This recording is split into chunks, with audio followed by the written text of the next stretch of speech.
கர்த்தருடைய ஆவியானவர் என் மேல் இருக்கிறார். பாருங்கள், நான் சுவிசேஷம் அறிவிக்கவும் என் மேல இருக்கும்போது நான் சுவிசேஷம் அறிவிக்கவும் அபிஷேகம் பண்ணி இருக்கிறாரு.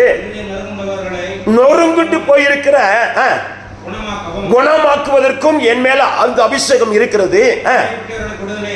பாருங்களேன், எப்படிப்பட்டவங்களுக்கு? சிறைப்பட்டவர்கள், அவர்கள் பிடிபட்டு இருக்கிறார்கள், அவர்கள் விடுவிக்கப்படாமல் இருக்கிறார்கள். அப்படிப்பட்டவர்களுக்கு விடுதலை தரவும் எனக்குள்ளே ஒரு அபிஷேகம் இருக்கிறது. அந்த அபிஷேகத்துக்கு என்ன செய்யணும்? அபிஷேகத்துக்கு என்ன செய்யணும்? சங்கீதக்காரன் சொல்றான், கர்த்தரின் மெய்ப்பராய் இருக்கிறான், நான் தாழ்ச்சி அடையேன். அவரை நான் என்ன செய்ய? அந்தி சந்தி மத்தியான வேலையிலும் தேவனை தேடுகிறேன், ராக்கால வேலையிலும் விடுவதற்கு முன்பாகவும் ஆண்டவரை நோக்கி தேடுகிறேன், அவருடைய வார்த்தையை கை கொள்ளுகிறேன் என்று சொல்கிறார். ஆமீன் சொல்லுமா? பாருங்களேன், ஒரு விடுதலை செய்வதற்கு ஆவியானவர் நமக்குள்ளே இருக்க வேண்டும். ஆவியானவர் நம்மளை மேற்கொள்கிற பவரோடு மற்ற நபர்களுக்கு முன்பாக பிசாசை துரத்துவதற்கு தகுதி உள்ளவர்களாய் மாறும்போதுதான் நம்ம மற்றவர்களுக்காக நம்ம என்ன செய்யணுமா? ஜெபிக்கணும். முதலாவது நம்ம ஆண்டவருடைய சமூகத்தில் நம்ம ஜெபிக்க வேண்டும். ஆமீன் சொல்லுமா? இன்னைக்கு நல்லா ஒரு பெரிய ஒரு பிரபலமான நான் ஜெபிச்சிட்டேன்னு சொல்லி மற்றவங்களுக்காக நம்ம ஜெபிக்கிறோம். அதில் ஒரு மேலோட்டமான ஒரு பெரிய காரியங்கள் இல்லை. அதில் பிசாசானவன் சிலரை மேற்கொள்ளக்கூடிய ஒரு பவர்ஃபுல்லாக நம்ம ஜெபிக்கும் போது அந்த பிசாசு என்ன செய்வான்? நம்மளை மேற்கொள்ளக்கூடிய பவர் இல்லாட்டினா அவன் தாக்கிடுவான்.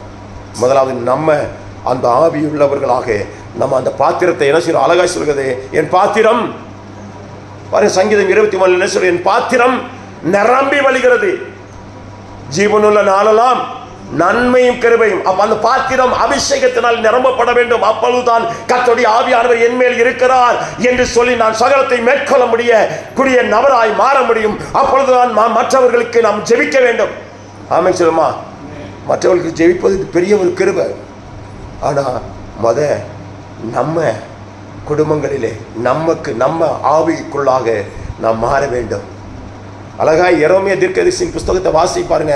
கர்த்தருடைய நாளிலே ஆவிக்குள்ளான நாளிலே கர்த்தர் இடைப்படுகிறதை பார்க்கிறார், அற்புதங்கள் வெளிப்படுகிறதை பார்க்கிறார், வெளிப்பாடு வருகிறதை பார்க்கிறார். கர்த்தருடைய நாளிலே அந்த அபிஷேகம் அவர்களுக்குள்ளே நிரம்பும் போது, நமக்குள்ளே நிரம்பும் போது அந்த கர்த்தருடைய ஆவியானவர் என்மேல் இருக்கிறார்.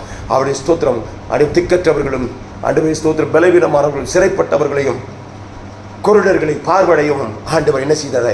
எனக்கு அந்த அனுகிரகத்தை கொடுத்திருக்கிறார். ஆமென் சொல்லுமா? அப்போ நம்ம முதலாவது ஜெபிக்கிற நம்ம ஜெபத்தில் நம்ம அநேக பிசாசை மேற்கொள்ளத்தக்க விதமான கிருபைகளை பெற்றுக்கொள்ளணும். நம்ம குடும்பத்துக்காக ஜெபிக்கணும், நமக்காக ஜெபிக்கணும். அதுவே ஸ்தோத்திரம். யுத்தத்தில் பாருங்களேன், யுத்தத்தில் முதல் நம்ம பாதுகாப்பு தான். ஆமென் சொல்லுமா? நீ கத்தி எடுத்துகிட்டு போடா, துப்பாக்கி எடுத்துகிட்டு போடான்னு சொல்லி வெளியே பாகிஸ்தானுக்குள்ளே நம்ம போக முடியாது. ஆமென் சொல்லுமா? நம்மளை பாதுகாக்க வேண்டும். அடுத்து அந்த யுத்தத்துக்கு தகுதி உள்ளவர்களாக நம்ம நிற்க வேண்டும். அதுதான் பரிசுத்த ஆவியானவருடைய ஆளுகை, அந்த பலம், கிருபை. அதைத்தான் சொல்லுகிறது அப்போஸ்தலர் 1:8 சொல்கிறது, பரிசுத்த ஆவியானவர் வரும்போது பலன் அடைந்து சாட்சியாய் மாறி அதுக்கப்புறம் தேவன் அற்புதங்களையும் அடையாளங்களையும் செய்கிறவராய் இருக்கிறார். அல்லேலூயா. இப்படிப்பட்ட ஒரு காரியங்களை நாம் செய்யும் போது கர்த்தர் பலத்த கிரியைகளை செய்கிறதை காண முடியும். ஆமென்.